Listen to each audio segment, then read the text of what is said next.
Mes chers camarades, bonjour. Je voudrais tout d'abord vous apporter le salut fraternel du secrétaire général de la Fédération de l'énergie et des mines, Vincent Hernandez, qui ne peut être présent à ce congrès et qui, bien évidemment, vous salue et le regrette. Pour une raison essentielle, c'est qu'il continue à combattre l'ouverture du capital des deux entreprises publiques, Électricité et Gaz de France, mais qu'en plus, il est touché par la maladie, mais qu'il combat les deux avec beaucoup d'engagement. Je lui souhaite, comme vous-même,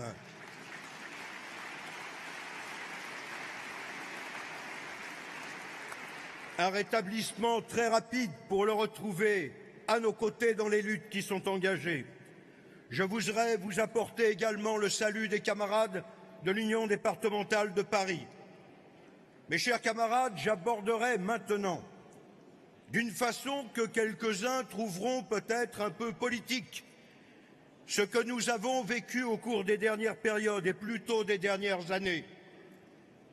Mes chers camarades, toutes les attaques que nous vivons aujourd'hui ont bien été portées principalement sur des volontés exprimées par la Commission européenne et le patronat et relayées finalement par les présidents de la République et les différents gouvernements qui se sont succédés sous Sarkozy, où les attaques déjà étaient très fortes contre les fonctions publiques, contre les services publics, mais aussi avec la loi de 2008 contre nos organisations syndicales et particulièrement contre Force ouvrière. Et puis, mes chers camarades, sous Hollande, le pacte de responsabilité que nous avons combattu tous ensemble et qui était un véritable pacte d'austérité, marquait bien la volonté de cette Commission européenne et de ses supports qu'étaient les différents gouvernements de pouvoir taper sur le dos de la classe ouvrière et de piocher dans ses poches. Mes chers camarades, ensuite, il y a bien eu sous Hollande ce pacte de responsabilité, la loi El Khomri, que nous avons combattue pendant plusieurs mois, que nous considérions comme terriblement dangereuse pour les salariés, pour les organisations syndicales. Cette loi El Khomri était une loi déjà écrite par Macron, qui a prolongé, dès qu'il a été président de la République, la mise en œuvre par les ordonnances de la casse du Code du travail. Alors, mes chers camarades, nous avons considéré qu'avec concertation ou sans concertation, nous devions continuer à lutter comme nous l'avions fait contre la loi El Khomri, parce que les ordonnances étaient une véritable régression sociale supplémentaire. Oui, mes chers camarades, nous avons manifesté pour ce qui nous concerne en région Île-de-France, mais comme dans d'autres endroits, en juin, puis le 12 septembre et le 21 septembre, mes chers camarades, avec ceux qui voulaient s'engager. Et ceux qui voulaient s'engager, c'était déjà ceux qui avaient lutté contre la loi El Khomri. La CGT, la FSU solidaire, les jeunes de l'UDEF et les organisations lycéennes. C'est avec eux que nous avons continué à mener les combats et que nous continuons aujourd'hui en Île-de-France de revendiquer l'abrogation de cette disposition pourrie. Mes chers camarades, nous n'avons jamais, lors des réunions interrégionales, baissé sur des revendications qui étaient celles de Force ouvrière. Nous les avons souvent imposées aux autres organisations syndicales. Et c'est la raison pour laquelle nous avons pu nous mobiliser comme nous l'avons fait. Toutes ces raisons qui nous ont amenés à nous engager démontrent avec ce que nous vivons actuellement que toutes les autres attaques qui sont portées sur la formation professionnelle, avec la fin du CIF et les lourdes menaces qui pèsent sur l'AFPA, nous avaient conduit obligatoirement à réagir contre cela également dans la dernière période, comme sur l'assurance chômage, comme sur nos actions menées avec les camarades fonctionnaires contre la suppression de 120 000 emplois, Gabriel, de la journée de carence et de tout le reste. Oui, ça je m'en doutais. Bon. Je présidais hier, vous vous en êtes aperçu, et j'ai indiqué que je dépasserais.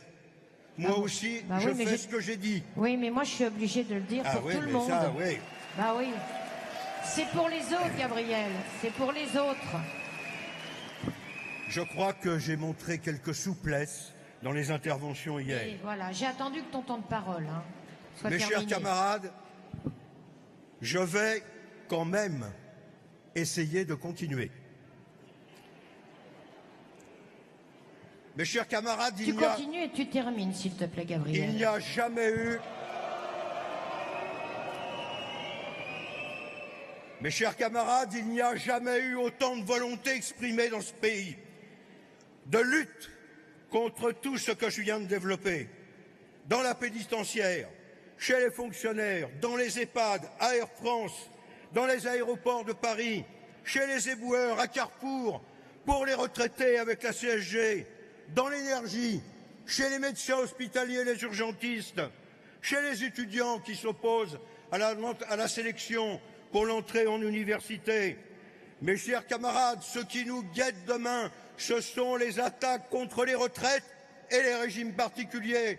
C'est la raison pour laquelle je soutiens avec force l'action des camarades cheminots qui siègent dans ma commission exécutive.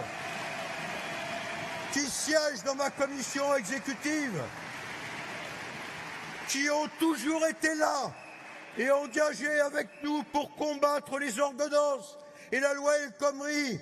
Mes chers camarades, ils ont montré le chemin et nous devons appuyer tout ce qu'ils font, particulièrement notre fédération, qui ne vit pas les mêmes situations que les autres fédérations, Gabriel, mais dont je suis sûr qu'ils iront jusqu'au bout. Je vais terminer avec 2 points, car personne n'en a parlé. Le 1er mai, c'est demain, mes chers camarades. Et ce 1er mai, nous avons réussi à faire en sorte qu'en région Île-de-France, nous le fassions avec ceux qui combattent encore, tout ce que je vous ai indiqué. Et nous manifesterons l'après-midi dans une manifestation commune avec la CGT, la FSU, les jeunes et solidaires pour marquer nos positions.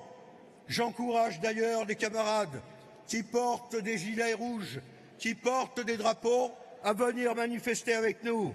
Mes chers camarades,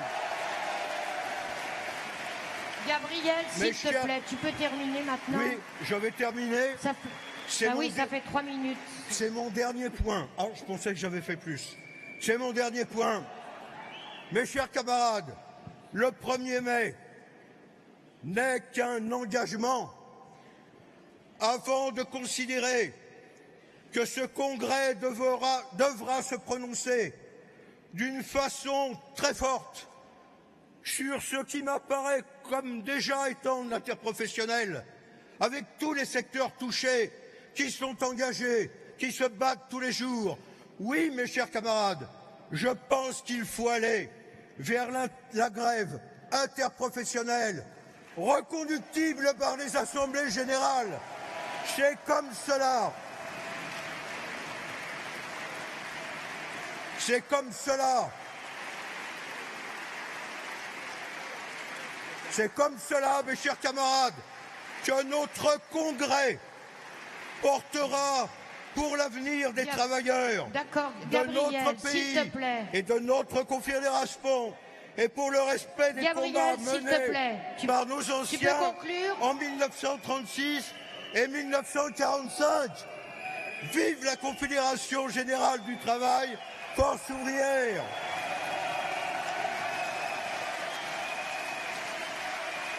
Merci.